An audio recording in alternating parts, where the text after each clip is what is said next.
I'm trying to figure out what to make of the cancellation, at least of 6 books, of Dr. Seuss. Dr. Seuss, the hugely popular, world famous writer of books, The Cat in the Hat and Horton Hears a Who, and all these books that kids are familiar with and love all over the world, particularly in America. And in fact, Reading Day was built on Dr. Seuss's birthday. But suddenly Dr. Seuss is sort of out.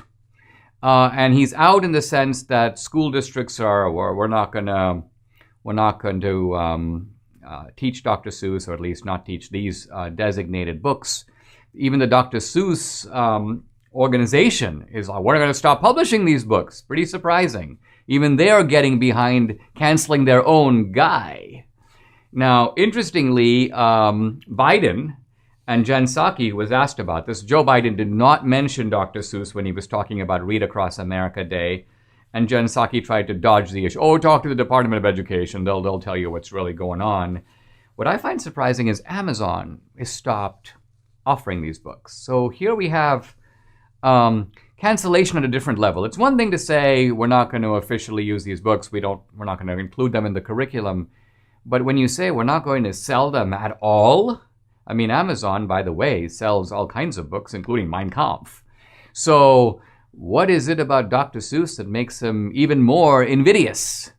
What makes all this cancel culture so strange is that it's Orwellian in the sense that only yesterday all the stuff was okay. So it's okay on Monday, and then it's banned on Tuesday, and maybe it'll be unbanned on Wednesday, but we're all supposed to kind of move in lockstep with whatever the current moment demands. Now, just to get an idea of Dr. Seuss, not so long ago you had President Obama talking to young people about how great Dr. Seuss was, and moreover, how Dr. Seuss's books are a model for learning about tolerance. Listen. Pretty much all of the stuff you need to know is in Dr. Seuss.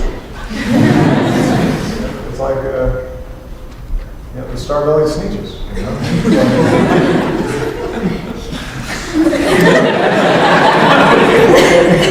We're all the same. So why would we treat somebody differently just because they don't have a star on their belly? Wow, so Obama isn't just saying that there's some good stuff we can learn from. He's literally saying everything you need to know is in Dr. Seuss. And here is Michelle Obama also featuring Dr. Seuss in her reading to young people. Listen. Yeah, I'm excited too. You know who saw this book this morning before he got on a helicopter? The president. We love Dr. Seuss in our house. They love Dr. Seuss. Well, what are they saying now? Have they jumped on the new bandwagon? What was okay yesterday is no longer okay today. The 6 books that are now banned, by the way, Debbie went on to try to order them, and she noticed that it's very hard to do it. Amazon isn't really letting you do it at all. And if you try to find it elsewhere, these books are like $900.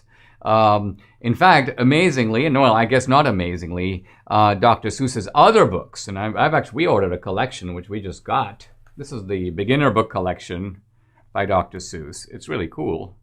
These, I guess, are the unbanned books. We've got Green Eggs and Ham, Fox and Socks, One Fish, Two Fish, Red Fish, Blue Fish, couple of others. But 6 books are now essentially off the list. And, if it were just about Dr. Seuss, I would say that how important is this really? But you get the sense that this is part of a big cultural revolution that is going on in America. It's almost like the Chinese Cultural Revolution. The Chinese Cultural Revolution, 1966, if my memory serves right. Mao wants to purge all of Chinese culture, rewrite the history, edit all the books. In fact, amusingly, Mao had his own little red book, and he demanded that all Chinese people, all Chinese citizens, have a copy of Mao's poems and his little red book on them at all times. I have to admit, as an author, there's a little bit of this that's sort of attractive to me if someone were to say, in fact, I would like everyone who watches this podcast to have one copy of my book with them at all times. I'm kidding. The point I want to make here is that we seem to be in a cultural revolution that it wants to remake our society from the ground up. And this Dr. Seuss business is only part of a larger project to do that. And if it is allowed to go forward, where does it stop? Who's next? Shakespeare? Conrad?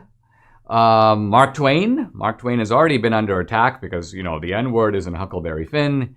So there is no ending point to all this, and I think the left's determination is that they're going to keep going because one side of this is going to come out the winner, and they're determined that it's going to be them. They believe, the cultural power to pull it off, and their message to the rest of us is basically, just try and stop me.